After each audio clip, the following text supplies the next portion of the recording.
Well, when a union does something like jeopardizing the work of their fellow men, if you stop trains, people can't get to their work, can they? Can they? They can't get to work even. So in doing what you want for yourself, you're jeopardizing your fellow men, aren't you? Yes. Well, why can't you act in concert with your fellow men?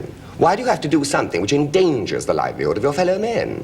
When that statue represents exactly that, helping, not hindering. Because it might be that the fellow, that one fellow, to take two workers at one fellow, is a lot worse off than the other worker. They're not all equal, are they? I mean, if they were all equal, there'd be no problem. Precisely, but it comes down to a question of morality. You don't just work for another £1. When I took my job at £3.10 a week, ASM in small parts, I come out the army, 47, that's what I got. 47, or £3.10 a week, and the digs were 25 bob all in. And the rest, I had the soap and the fags, you know. And with the odd bit of our pick to shove round the bend, because I did my own cleaning. But I saved, and because I wanted to do the job and wanted to do it well, I got another rep fortnightly, and then after that I got monthly rep, you know, and I got a bit better. I did 7 years in the provinces before I came to London.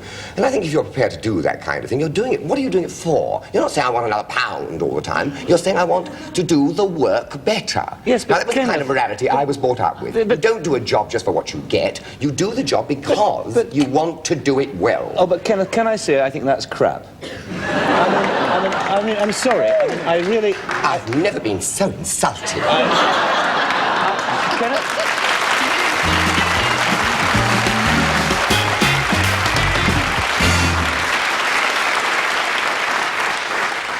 Good evening. Well, that was a clip from a recent show when I got rather emotional about something said by Kenneth Williams, and I wasn't the only one to get hot under the collar. A lot of you wrote in, many in support of Mr. Williams and some against. He was raising a lot of issues that are relevant to all of us. Mr. Williams asked for a greater time to put forward his views, and what better week than this week, with all of us affected by gas strikes, hospital strikes, rail strikes, and the possibility of a general strike. We're going to talk about this and other matters tonight, but without a politician or a pundit in sight. In the audience, some of the ordinary men and women who wrote to us about what Kenneth Williams said. And with me also Kenneth Williams, of course, to expand his views, and Jimmy Reid, who is more than likely to disagree with some of them, if not all of them.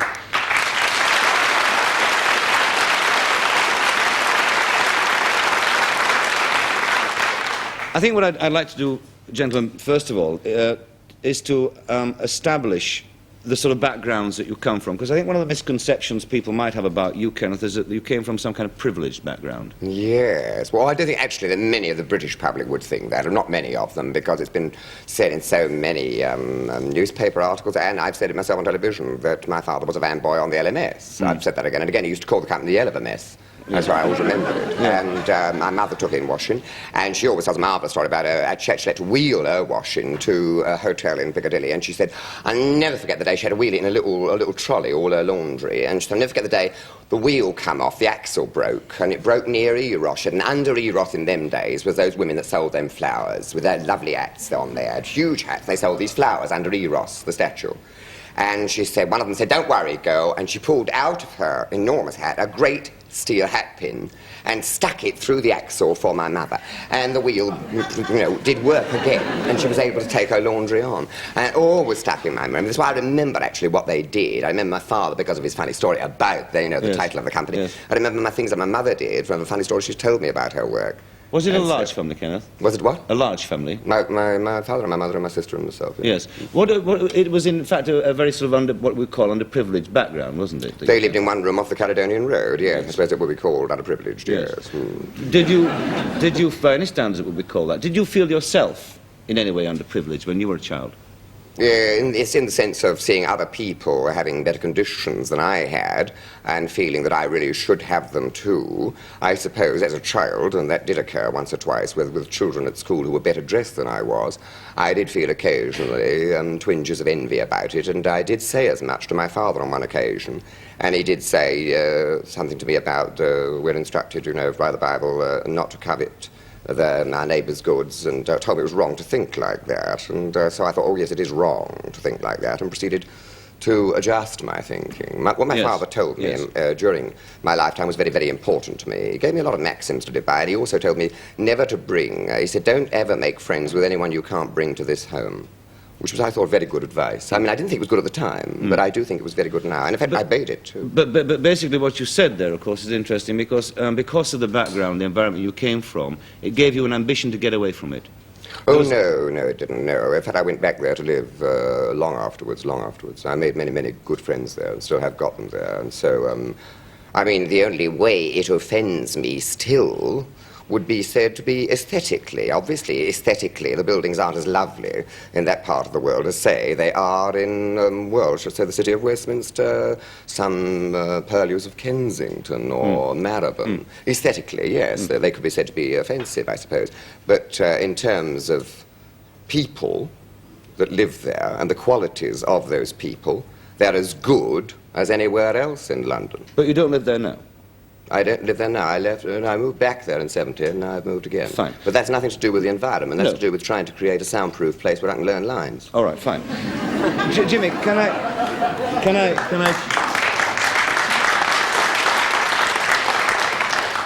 You must have brought the cast of your play with you, Kenneth, I think. Jimmy, can I ask you the same question, too? I mean, you obviously didn't come from a privileged background. Was yours a large family?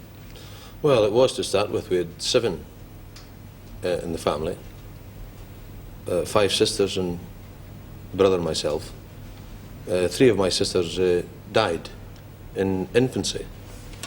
And the doctors could put many things on the death certificate, but I think they should really have put social conditions. And one of the factors which has made me so concerned about changing society is that even this day, the way the sociologists break our society up into social categories, the bottom 2 social categories, the incidence of infant mortality is 50% higher than the top 2 social categories. And so I come from a family of 7, but only 4 of us lived into childhood. 3 died as infants, and as I say, no one will persuade me otherwise than the real cause of their death was the social circumstances in the Clydeside at the time. Was this the kind of thing that shaped you as a political animal that you became?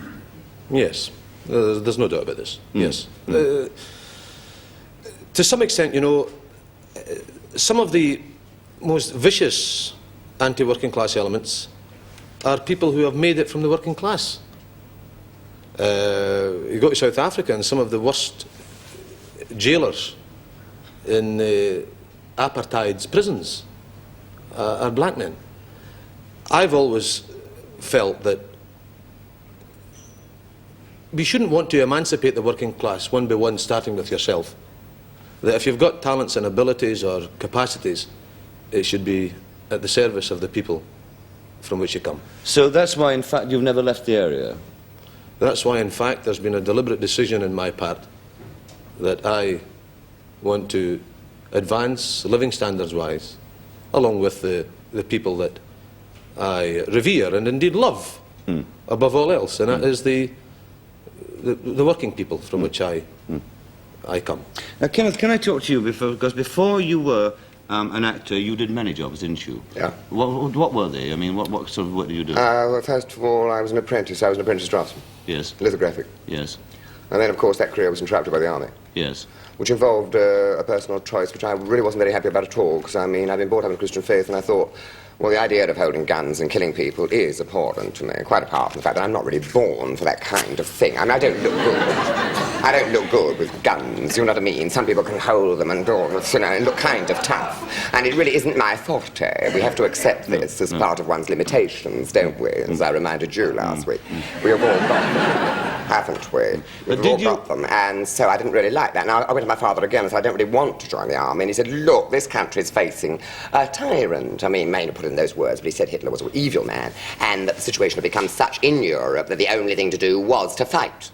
And I believed what he said was true, because I thought he was in a better position than I to judge.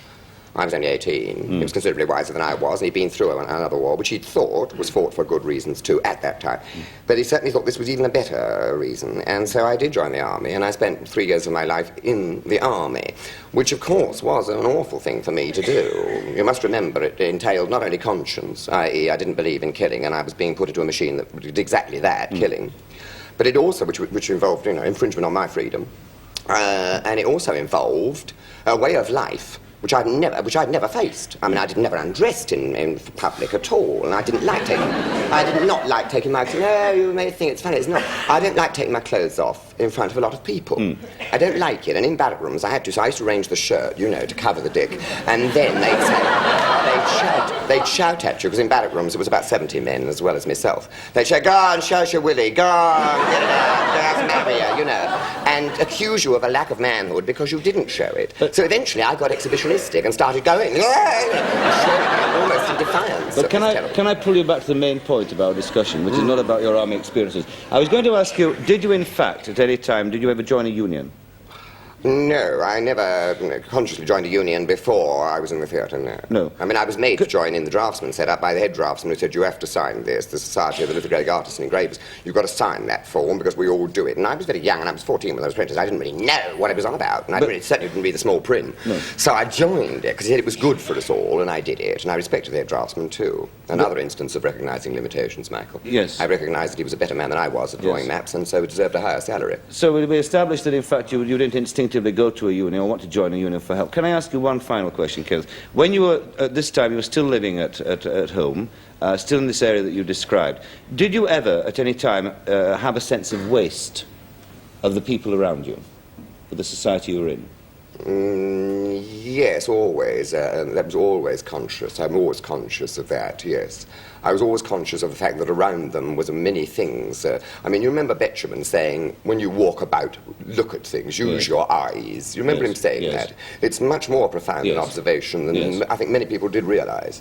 And it is a very marvellous observation to have made. It's an essential one, of course, for a poet, but it's also absolutely applicable to us as people. And, of course, in my environment, I saw waste, yes, and was conscious of it. Conscious of the fact that the public library was not being taken advantage of by the people in my street. Conscious of the fact that art galleries weren't being taken advantage of. Conscious of the fact that further educational facilities were not being taken advantage of. Conscious of the fact there were men in that community who wanted to give something of themselves to others and only had 3 or 4 turn up to even hear them. So I was conscious of waste, if you ask me about that. Yes, I was certainly conscious. But certainly never conscious of the trade union as something that might help to alleviate that waste at all.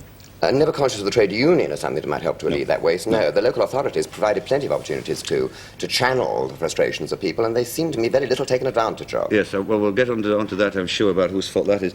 Jimmy, do you have anything to say before I replay our little set 2 last week about what Kenneth has been saying at all? I mean, you came from very, very similar backgrounds in many ways, and yet you've arrived at totally different conclusions about society. Well, I think we've yet to decide that, Michael. Well, I think we've yet to decide that. Well, we'll wait and see how it goes, but what was the point, Michael? I was just going to say, but listening to Kenneth there, if you could, even at this point,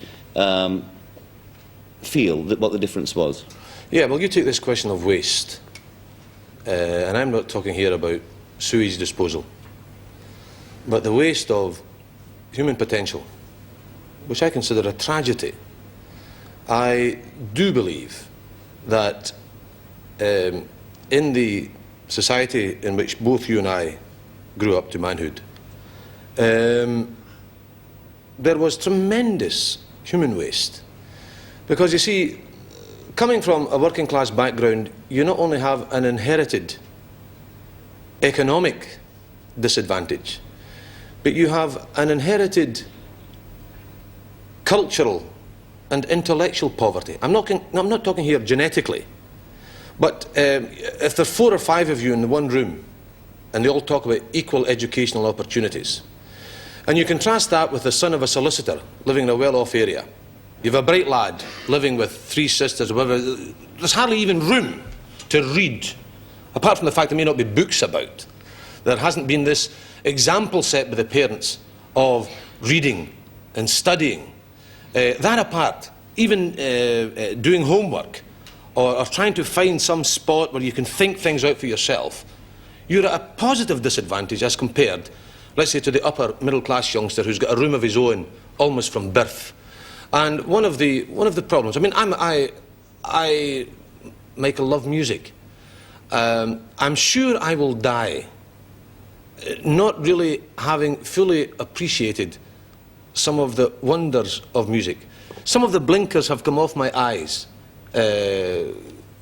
during my life, but there's a wonderful world there, for example, and I'm starting off, you know, there's an inbuilt disadvantage for the working class kid. There's somebody to blame for it. There is society to blame for it. Right, fine. Okay, well then now let's revive that sequence from the show when I had the original disagreement with Kenneth. If you can roll it now, Roger, and let's have a look and see what was said, and we can take the debate on from there. Packet or something and go on strike. Why can't, I mean, if unions really care, if they're really socialistic and say we care about our fellow man, why can't they march about something like that? Instead of another pound for themselves, why not a few pounds for somebody else who's really hard up? But that's not the union's problem. I've got support here. It's not the union's fault, that yes, condition. Look, what is the statue outside the TUC? Have you looked at that statue? The statue outside the TUC depicts a man helping, doesn't it? He's helping up another man who's on the ground. Yes. And that statue symbolises what the TUC stands for, doesn't it? Of course. Right, well, when a union does something like jeopardising the work of their fellow men, if you stop trains, people can't get to their work, can they? Can they? They can't get to work, even. So in doing what you want for yourself, you're jeopardising your fellow men, aren't you? Yes. Well, why can't you act in concert with your fellow men? Why do you have to do something which endangers the livelihood of your fellow men? When that statue represents exactly that, helping, not hindering. Because it might be that the fellow, that one fellow, to take two workers at one fellow, is a lot worse off than the other worker. They're not all equal, are they? I mean, if they were all equal, there'd be no problem. Precisely, but it comes down to a question of morality. You don't just work for another pound. When I took my job at £3.10 a week, ASM in small parts, I come out the army, 47, that's what I got. 47 or £3.10 a week, my digs were 25 bob all in. And the rest, I had the soap and the fags, you know. And with the odd bit of harpic to shove round the bend, because I did my own cleaning. But I saved, and because I wanted to do the job and wanted to do it well, I got another rep fortnightly, and then after that I got monthly rep, you know, and I got a bit better. I did 7 years in the provinces before I came to London. And I think if you're prepared to do that kind of thing, you're doing it. What are you doing it for? You're not saying I want another pound all the time. You're saying I want to do the work better. Yes, but now, that was the kind of morality I was brought up with. But don't do a job just for what you get. You do the job because you want to do it well. Oh, but Kenneth, can I say I think that's crap? I mean, I'm sorry. I really... I've never been so insulted. Kenneth?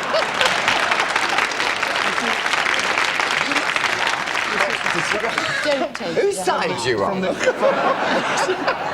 You see, it's all very well you saying that. It's all very well all of us here in jobs that are creative, where you can see if you go work, if you've got a talent, you can get to the top, and you can get, you know, handsome living. Now, you're not going to tell me that you are going to be compared with somebody who's sticking door handles on a car for 10 hours a day, 5 days a week, that he's not going to get frustrated, that he doesn't deserve an extra quid if he wants one? Of course his work ethic is money. It's got to be. He doesn't get the satisfaction from the job that we get.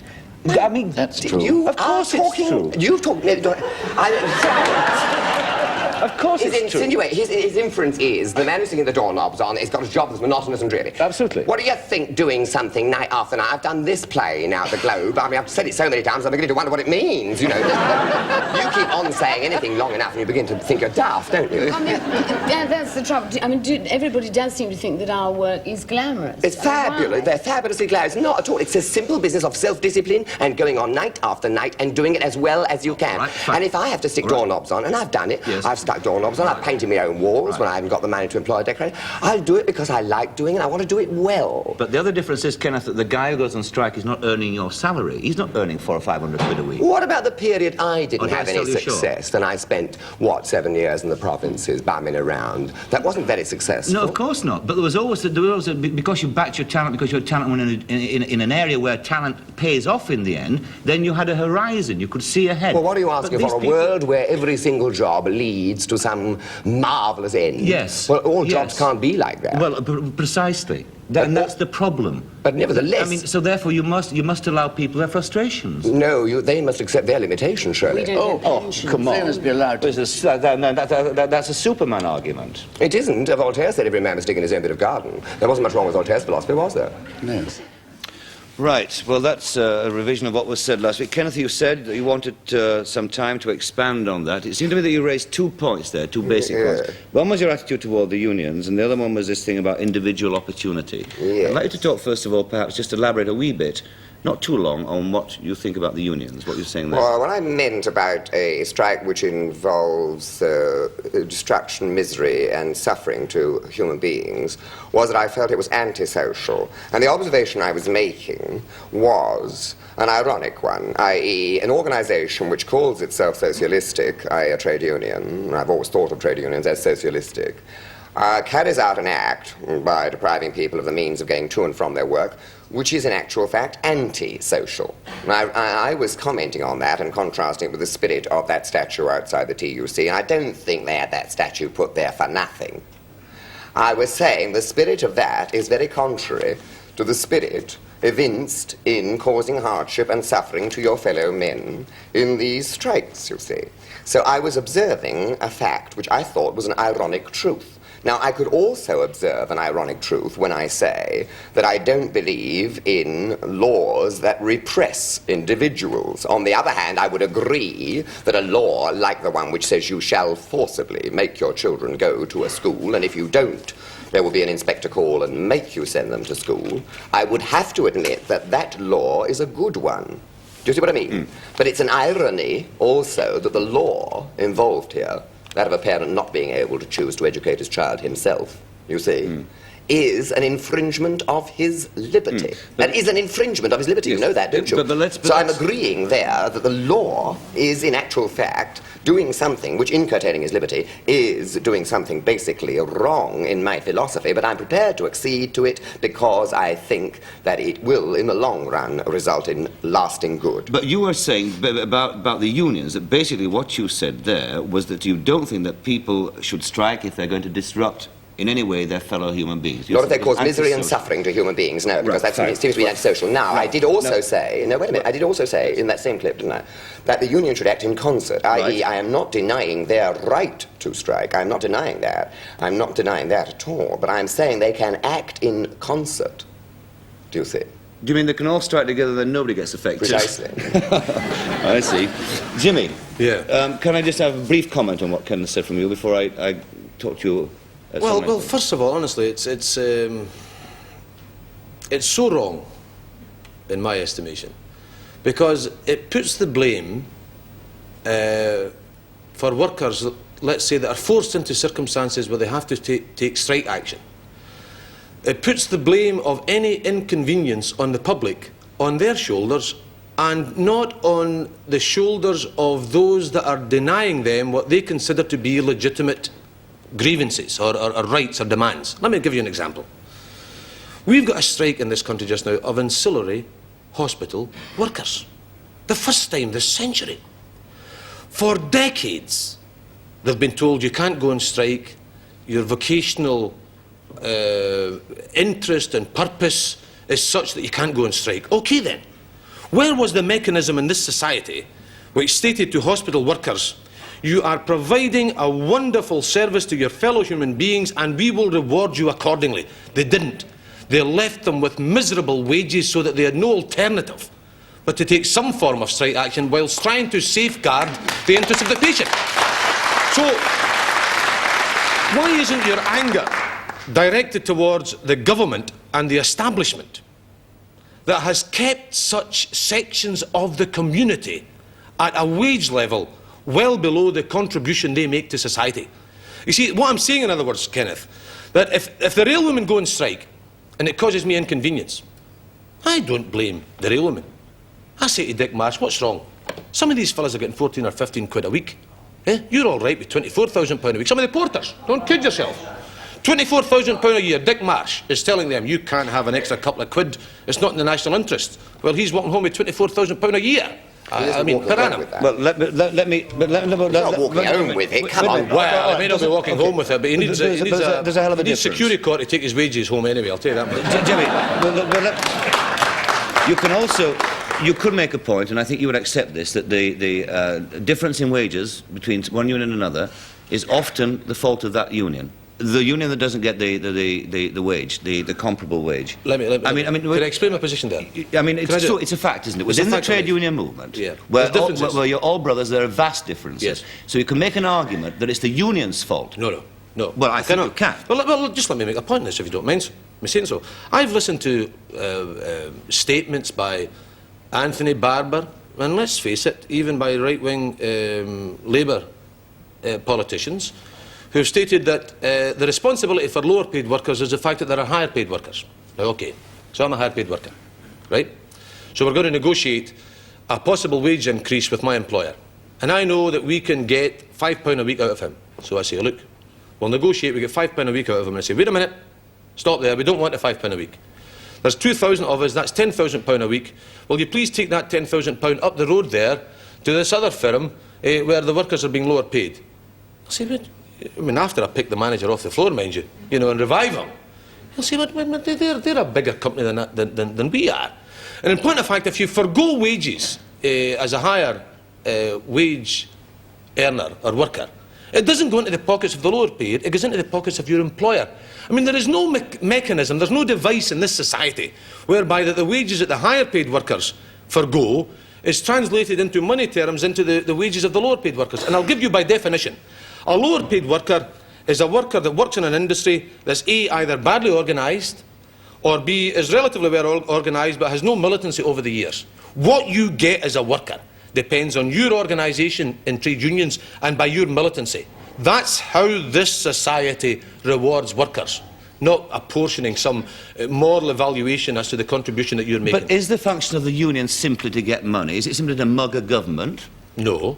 It's not simply to get money. Well, all right. Then, why is it then that people have this attitude about unions? I think quite correctly nowadays that whenever they hear about them, this is what they're doing, is going for money. I mean, shouldn't the function of a union be a damn sight more idealistic than that? And aren't you, by just going after money, joining those people that you would say, the bosses, the money men, and joining their principles that you hate? Well, look, aren't you part of the rat race, Jimmy? Well, let me make this point perfectly clear here.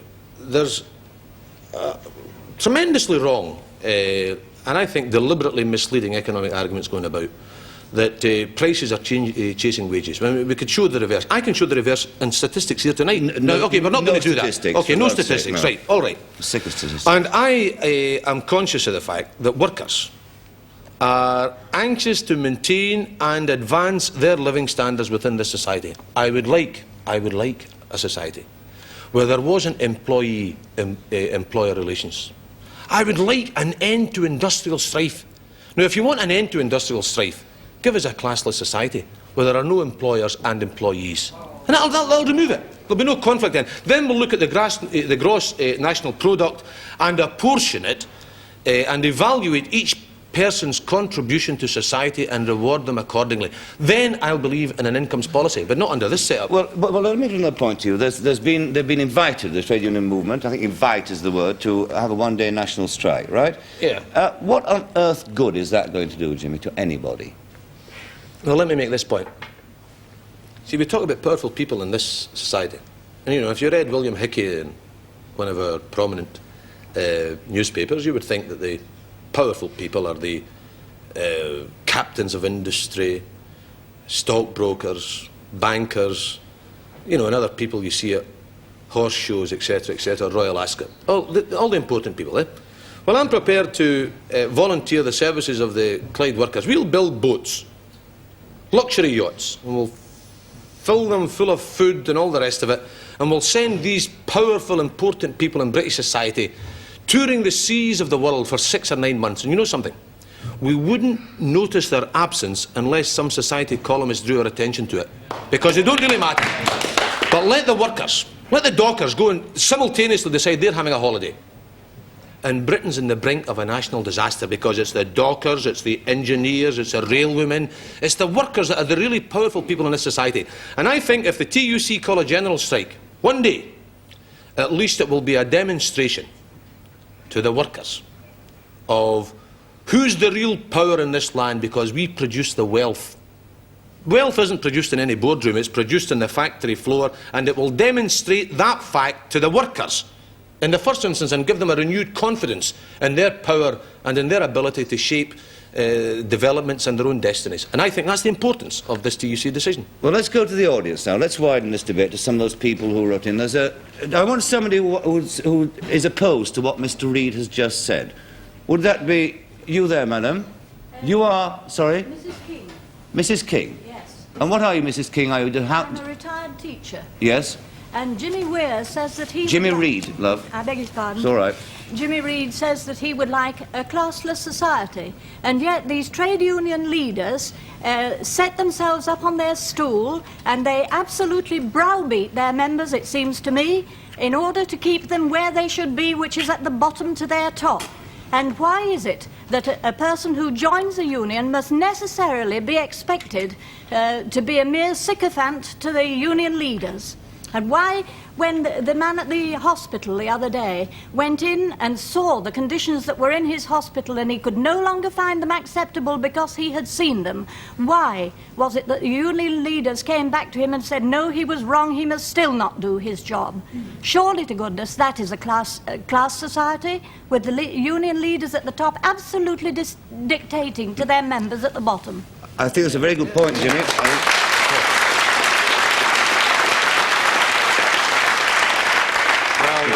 The idea of trade union leaders beating the rank and file into militant action is, in my experience, so far removed from reality. In point of fact, it's the rank and file that pressurise often trade union leaders for militant action. And if I had a criticism of trade union leaders in general, it's precisely that they are not sufficiently in contact with the members that pay their salaries in order to fight on their behalfs, and less understanding of the realities of life for their members. Yeah. I'm against trade union bureaucrats. The careerists? Yes, absolutely. Yeah. Absolutely. It's one of the sicknesses in the trade union movement, and that is personal careerism. But wait a minute, can I come down? I know there's a trade unionist there who was saying rubbish, Jimmy, when you were... Yeah. You are Mr... Sunnix. Mr... Michael Sunnix. Mr. Sunnix, you are a trade unionist? Yeah. You are? Yeah. A shop steward? Yep. Yes, you are. Right, what do you disagree with Jimmy about? Well, let's go back to the one-day political strike that my union had. I won't mention the union. That makes me a spokesman. 98% of my people wanted nothing whatever to do with it. But it was my union who went to conference and raised their hands, and when they were travelling back on the train, said, how the hell do we tell our people that we volunteered for a strike, for a one-day strike? Another section of the same firm said, we will black your product if you don't come out. So I stood on a railway crossing at 6 o'clock one morning with the glorious, triumphant union officials realising that all my men had lost a day's pay, and that strike achieved what I knew it would achieve, exactly nothing. So, but what do you want to say to Jimmy about that? Well, Jimmy says that the officials don't dictate to their members. Yes. They jolly well do. Yes. But the other thing that Jimmy says, which I approve of very much, is that we don't know the trade union leaders, and they are elected by a tremendously small percentage of trade unionists. We don't know them. An MP has got to come to his town, he's got to give his promises, he breaks them later, but he's got to come and give them, whichever party he's in. A trade union leader doesn't appear. Sorry, there's a gentleman there. Go on. What Mr. Reid was saying about in the hospitals, that there's this, you know, the unions are driving us, the driving force behind the workers. This isn't true, because I come from the Whitland Hospital, which is one of the biggest hospitals in the country, and there's no union representative come even down to us on this strike. This has come at the vote. There's about 600 people there, and at the vote for the strike, there was 7 against, and there isn't a union man there, and it's one of the biggest hospitals in the country.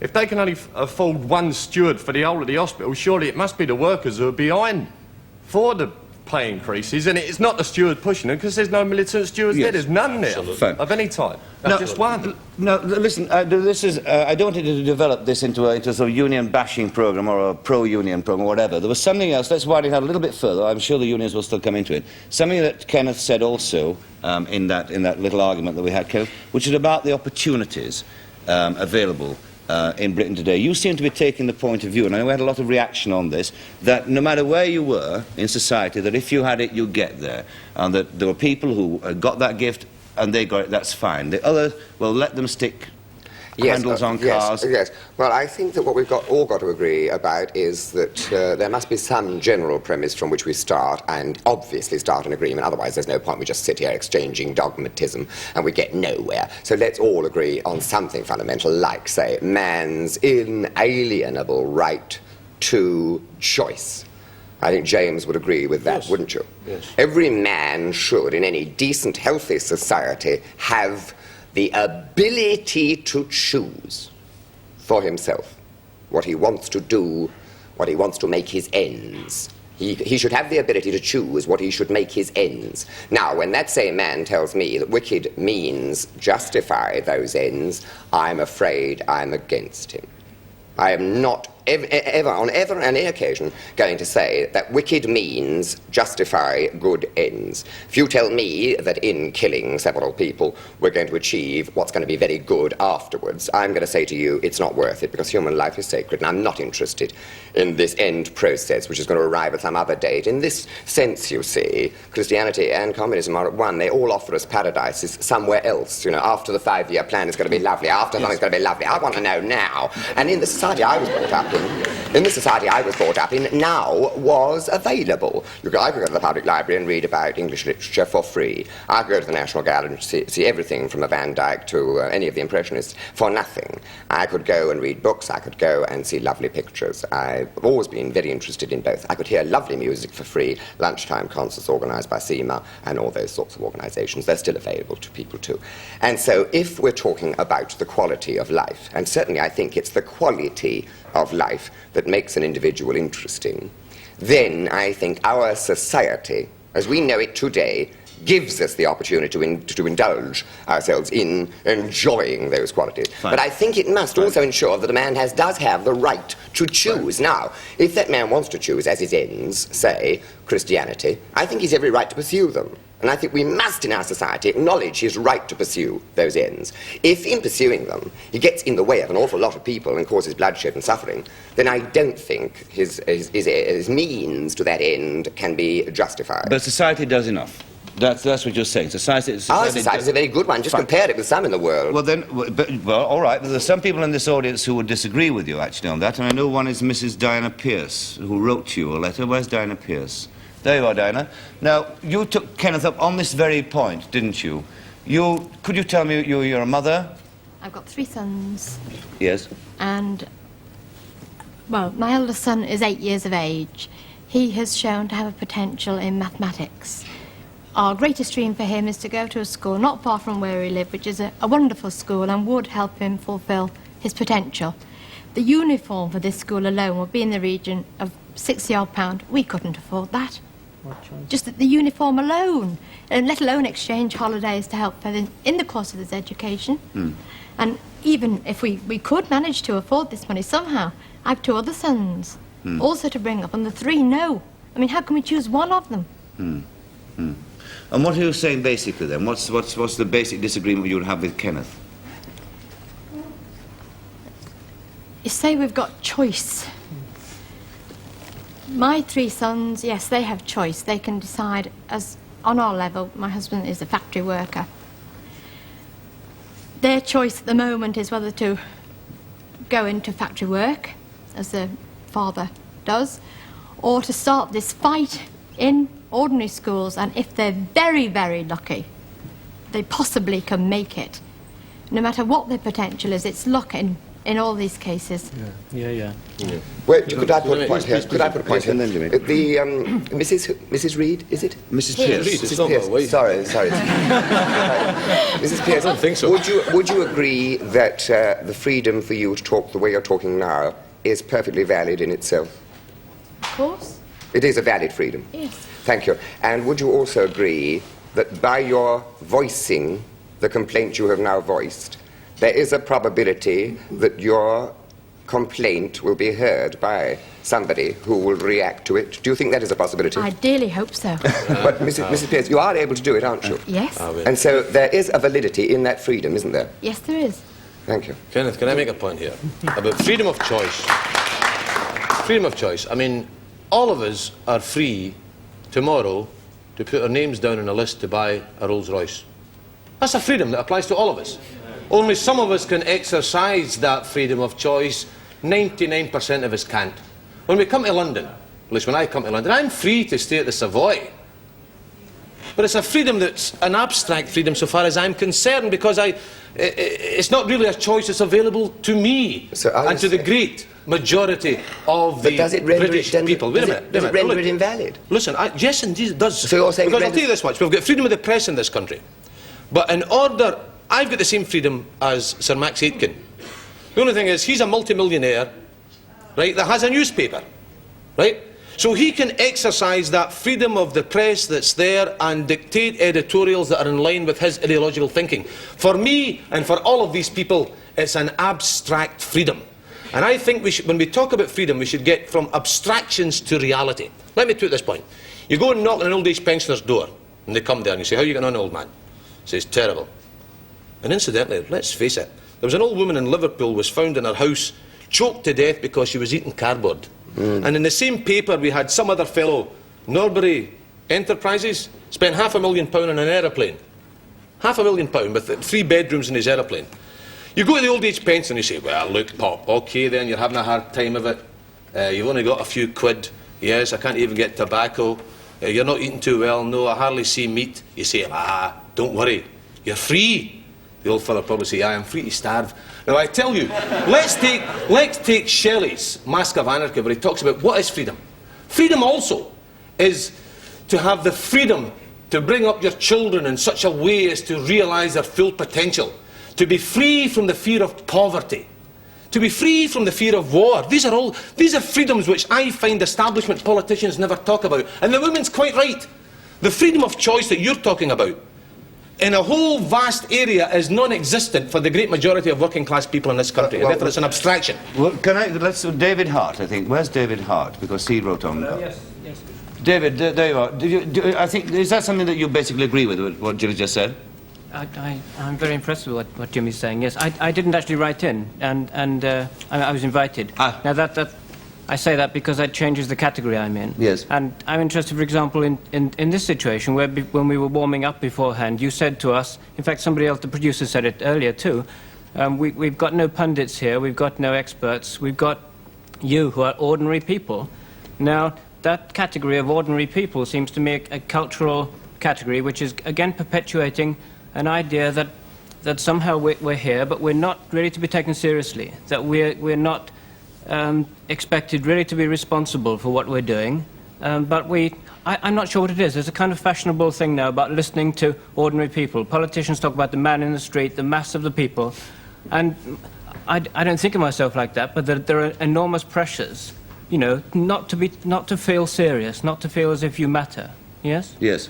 But I think I don't think that's present in the quality of our discussion, do you? Oh, very much so, yes, of course. The idea that we're not serious?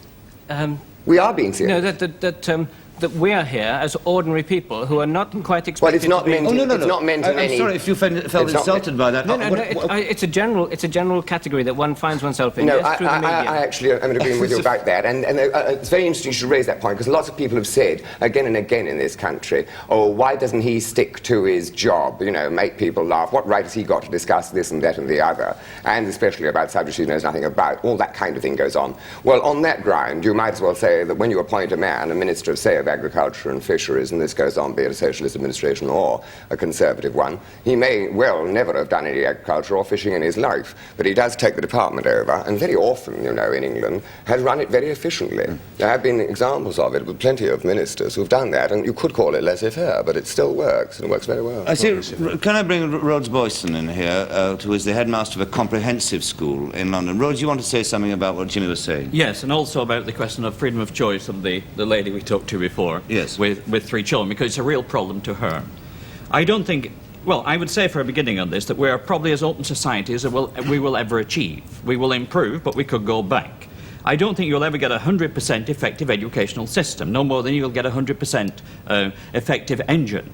I mean, insofar that the Prime Minister himself, that Harold Wilson, that the head of the civil service all came from ordinary schools through the system. I mean, I believe Sir William Armstrong started in London in an intermediate school, and before he transferred to a grammar school, as they existed at that time, shows that people come to the top.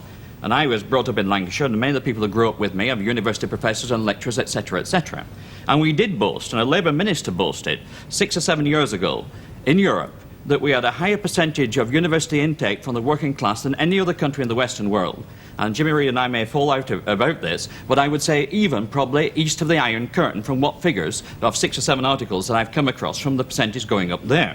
What we have to move to is as open educational system as is possible.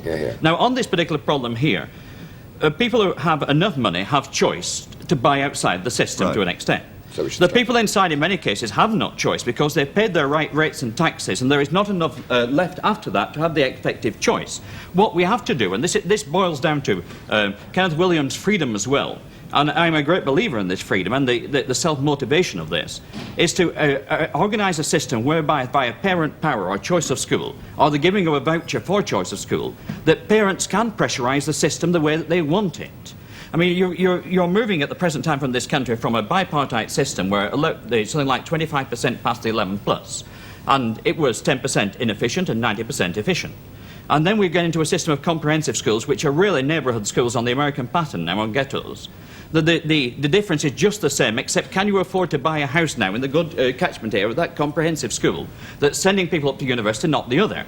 We thought we were moving towards a more equal society. It is quite possible that we shall be looking in 10 or 15 years' time and saying it is probably harder to come back through on neighbourhood schools unless you have vast community development and EPA within it than it was before. And I don't think there is a millennium. We have to move to this. Could I just make pick Jimmy Reid up on one other point? Please. Which worries me, and I would hope it worried him so that he could perhaps help me to get a solution for it. And that is, despite deprivation, and many of us have come from similar backgrounds to the 2 speakers today, the amazing thing was that against that deprivation, many people came through, like Jimmy Reid and Ken Williams did themselves, with different views at the present point of time. We seem to structure more and more organised education, that if it goes at 5 and they stay till 21 almost on an automatic escalator, and yet one wonders the amount of real education that's coming at the end. You were talking about music, and I'm not a great music. There's other things like literature and theology, which I enjoy reading, of a similar nature.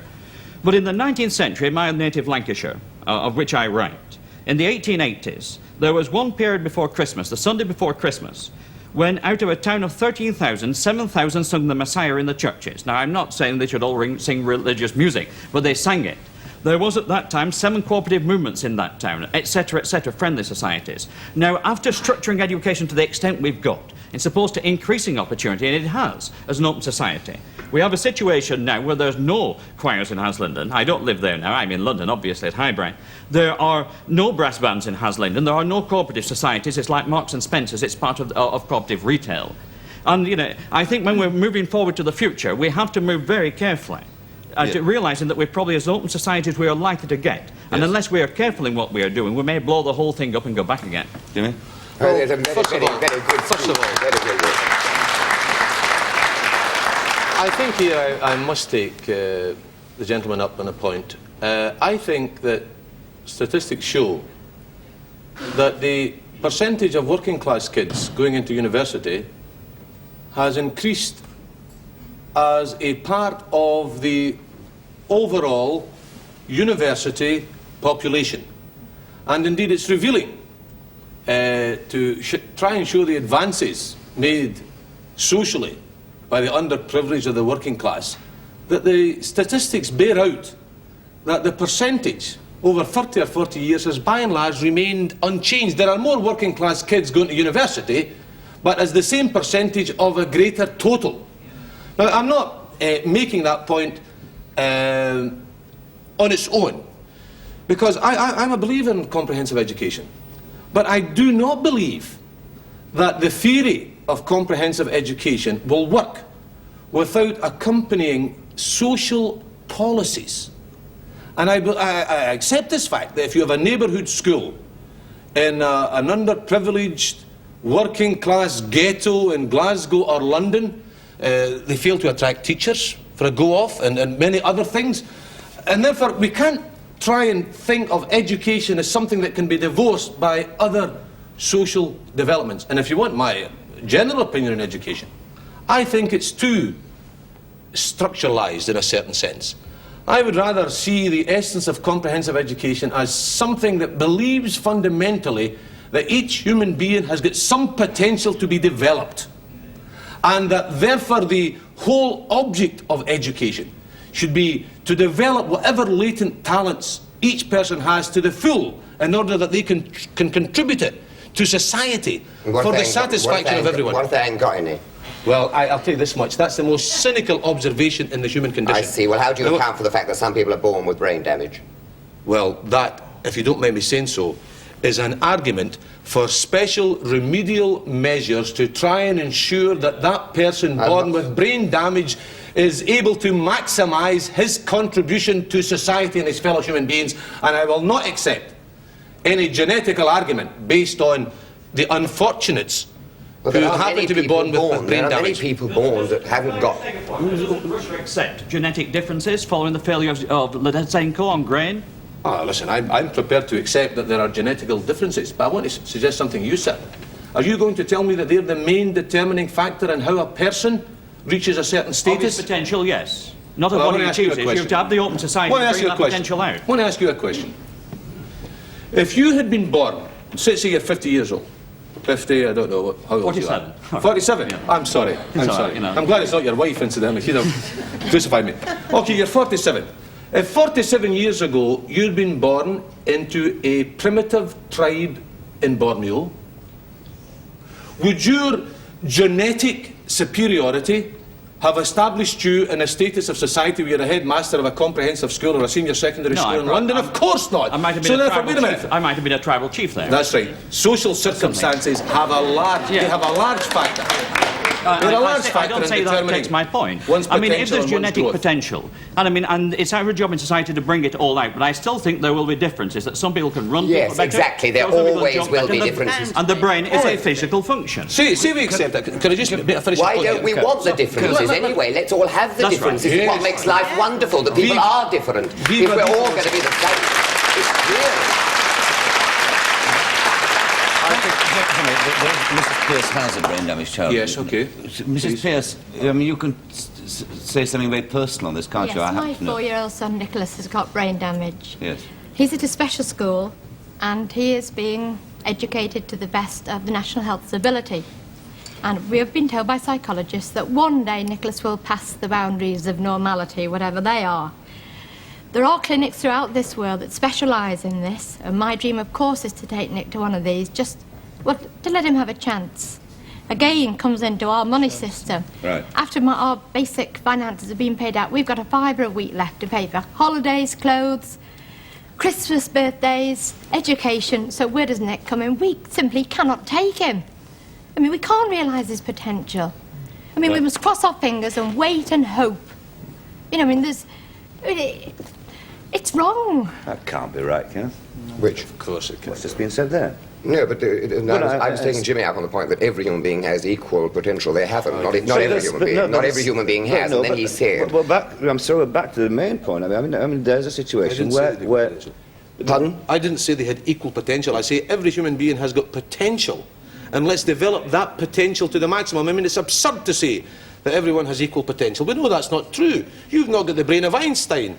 I've not got the brain that you have. You've not got the brain I've got. Very good, but we've got potential. What a good thing we are different. Yes, indeed. But we've still got potential. Let's develop each person's potential. Yes, well, I live in a society which gave me many opportunities to develop it. I live in a society which I have come to adore. I mean, I actually love the idea of rich men riding about in Rolls-Royce motor cars. I don't want one myself. I like the idea of ladies.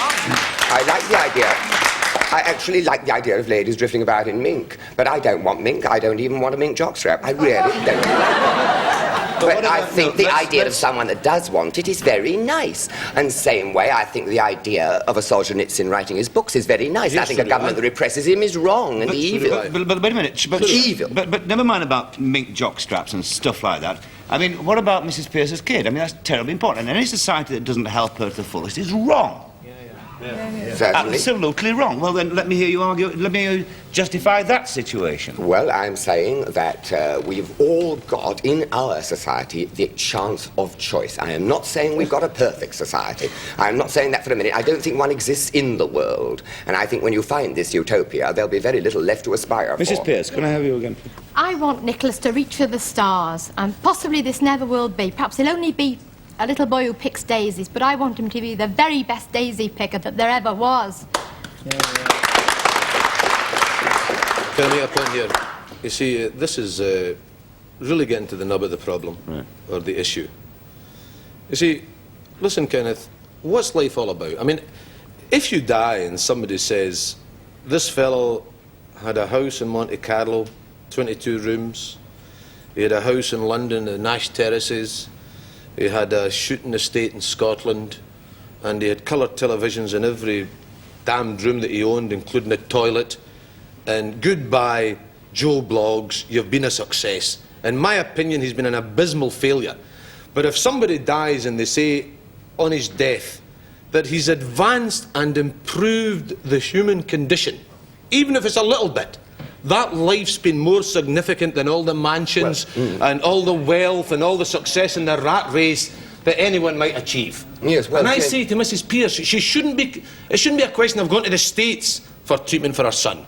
We should be fighting here in Britain, because we are a rich country, to have priorities that pay attention to children such as your child, but to all children. They're the future.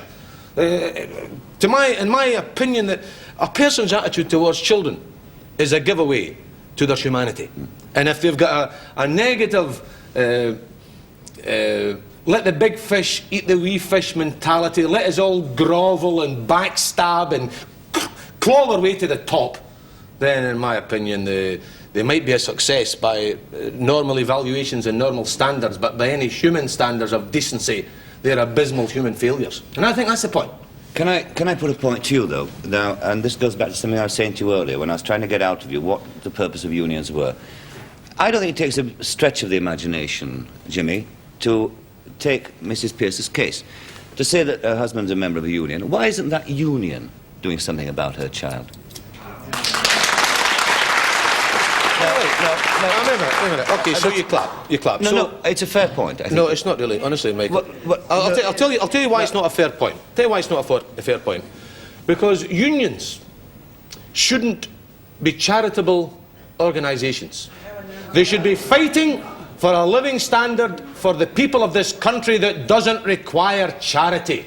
That they get things which are given by charity, so-called. Oh, the people that are given charity, they feel good.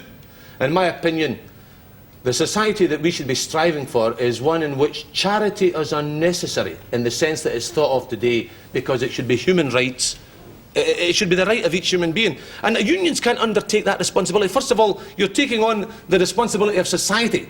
You should be spending your money to change society in order that charities in that sense are unnecessary. Why don't we hear unions talking about the educational change that they need and the medical change and so on? Why don't we hear them talking about this? Because it is true that they're mostly talking about having more money and so on and more time off. Why don't we hear it? I accept. I mean, I'm not here as an apologist for the trade union movement in Britain as it is today. What I am saying is that without the trade union movement, the living standards and conditions of the ordinary working class family of this country would be far worse than they are today. It's by no means perfect. In many instances, they're moribund. In many instances, there's a lack of creative thinking about where the trade union movement's going, what its attitude should be, how it should be investing, yes, in the education of young trade unionists to make them better trade unionists, and that would be more effective trade unionists. I'm not here as an apologist for all the blemishes in the trade union movement. I would like to improve the trade union movement, but I'll argue the fundamental case that they are an engine room for social progress and social advance in this country, and I defy anyone to tell me that that's not the case. Could I have that gentleman there with his hand up? Unions do educate people. I left school when I was 14. I worked in the pit for 20 years, crawling about on the coal face like an animal. Through the union, I got day release course. From day release course, I've got to university where I'm studying now. Only through a trade union, not through the educational system or anything else. I was a cast-off at 14. But there's an argument to be made, Jimmy, and that's all I was trying to say when we were discussing Mrs. Pierce, that the unions ought to have a bigger base altogether, that they ought to spread into areas. It might seem a wild idea, but No, at least it's worth Michael. considering. Except they can't take the responsibility for these things. They should be agitating and campaigning. For example, I'd like to see the unions fighting for higher old age pensions and using our industrial power for higher old age pensions. I mean, but you can't expect the unions to pay for higher old age pensions. It's just an actuarial impossibility for them to do that. What they can do is use their industrial power not only for those workers who are employed at this moment who have got a certain bargaining counter, but to use it also for the underprivileged, for the old age pensioners and all the rest of it, because after all, the old age pensioners that are suffering in this country are working class old age pensioners. Could I make a point? 'Cause I do have to go away, you know. But the point I would like to make is this. We obviously have equal ground. We do have some equal ground, and this is the most important thing in any society, isn't it? The areas on which one can find common agreement. I think the Forster argument of only connect is a valid one. Don't you think it's a valid one? So do I. So I think, you know, all this really arose out of Benjamin's comment on the desecration of our environment by terrible office blocks and things which have dehumanized many areas of society. Where I cited the instance of... Kenneth, by property developers, not yes, the workers. Of course. Yeah. So my point was that should not have happened. And I said, moreover, that the office development permit, which was brought into being by George Brown, was brought in far too late. You know, it came in the last 2 years of the Labour government. Should have been introduced far earlier. In other words, the priority should have been homes, and this is what this discussion came out of. Because I did say people should march about that as an issue, because a roof over your head seems to me to be a fundamental right. And I think that anyone who cashes in on human need, and I regard housing, food, and we're in common ground there. Education as a common need. I think anyone who cashes in on that is little short of a scoundrel. And there's a lot of that cashing in going on. The gazumping of property, all these things that have gone on, you know it goes on. Yes, the ordinary working man's caught in the same trap, because they'll say to him, ask more for your house, because if you want a better one, you won't get it unless you ask more. You know what I mean? So he's caught in the same trap, isn't he? The ordinary little man who owns a house, I mean. Not particularly. Well, he is, if he owns... I'm telling you. Well, he's caught in a trap because he must. If he's going to provide, if he wants another room for another child or whatever he wants, and he wants to move, the agent says to him, we know this goes on, ask more than you paid. I saw Alf Garnett the other night, a few months ago actually. He's sitting there saying, look at this, the Tories have made me a wealthy property owner. This house is worth £10,000. So his son-in-law says, but so's the house next door. And so's the house next door, and so's the house next door to that. And the mother chips in, no it isn't. He says, why not? She says, that was bombed, that's where the butcher parks his van. I don't know if you saw that plot. So it's only a cash value. If your house is enhanced in value, it's worth £10,000. If you want to buy a house with another room, it's got to cost you £12,000 or £14,000 by definition, and therefore it's only paper values. The real scoundrels are the property developers. But that's particularising. But in general, we're agreed, right, that you should not cash in on human need. Absolutely. Right. So I think the priorities of government, good government, ensure that. For a start, you don't, and you're not allowed to cash in on human need, i.e. that property should not be allowed to take precedence over homes, domestic homes for people. Can I give you a definition I think you might agree with? That the society should be run on the basis of social need and not private greed. Absolutely, yes, we're all in agreement. I think everyone would be in agreement here. You agree with that? I think everyone would be in agreement here. Everyone would be in agreement. And so, if we start off with housing as a definite priority, you would not agree? Oh, absolutely. Right. Social service. Right, and so should food. Food should be at a price that everyone can afford and get plenty of if they want it. Clothing, obviously, should not be prohibitive. Because clothing is another human need. Then we come to education, because these are the priorities, aren't they? They've got to be in that priority. Right, education. Now, Isaiah Berlin is one of the few people that has said, I mean, I'm talking about people of what I would call weighty academic status, that obviously class structure in schooling should be abolished. And it's obvious that it should, because no child should start off with any kind of handicap. And he is going to start off with a handicap, no matter how much he knows, if his accent doesn't fit the milieu, right? Yeah. So that is another priority, isn't it? I think the you'll be reform of I think- education, right? I think you'll be joining Right, equity now, shortly. That's right, good. don't you that. agree? Yes, absolutely. Well, these are fundamental issues. Yeah. Why is it that every time we've had a socialist administration in this country, and incidentally, when Harold Wilson came into office, many of my friends said, when Harold Wilson came into office, at last we're going to see the end of the jobs for the boys and this planning crap that goes on for office blocks everywhere. We're going to see the end to that. We're going to see people placed as a priority. What instead did we see? We saw office blocks go up all the time. Absolutely. I mean, if you had a law tomorrow passed to say just this, that all property in London that was originally built for domestic usage should be returned to it, you would no longer have homeless people in London. Now, that is a fact, because so much has been usurped. There's domestic property in London which has been usurped by offices. And if your answer to that is, oh, drive them out and you'll drive out a source of employment, I say you won't, because their offices will be forced to move to the suburbs where there are masses of dormitory towns anyway, But Kenneth, with people who have no life I at all. accept all this. Kenneth, I absolutely accept I mean, I don't know what you... Thank you. I absolutely accept Well, it. of So course, we're in but the I mean, same... the arguments seem to be about more profound things, like opportunities and things, and frustrations in people in this country, which are undeniably there. I mean, never mind about office blocks and things like that. There are more important things than that we've been discussing here. Well, James and I had to get our priorities, and we were saying these are priorities. James agreed with me that they were, didn't you? I agree that they're certainly priorities. I agree with all the priorities that you've established. I've got to make this point, mind you, that in job satisfaction, there's... what's happening, Kenneth, in industry, whether you know it or not, in order to maximise the profit margins on capital investment, there are more shift work now, more tiresome, repetitive jobs. Shift work is almost by definition antisocial.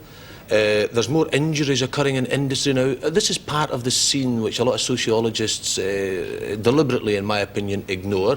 There are real problems of the over-centralisation of economic decision-making in bigger monopoly, big business combines, the centralisation of political decision-making, and there's a whole structure being developed whereby the people feel that they are out with any of the real decision-making processes in our country. Right, which now, was a theme of my editorial called Alienation. Let me reply to that. You are adding to it, in actual fact, by referring to them in this way, James, because you're giving them a power they don't possess. You're saying, using phrases like powers, vast monopolies.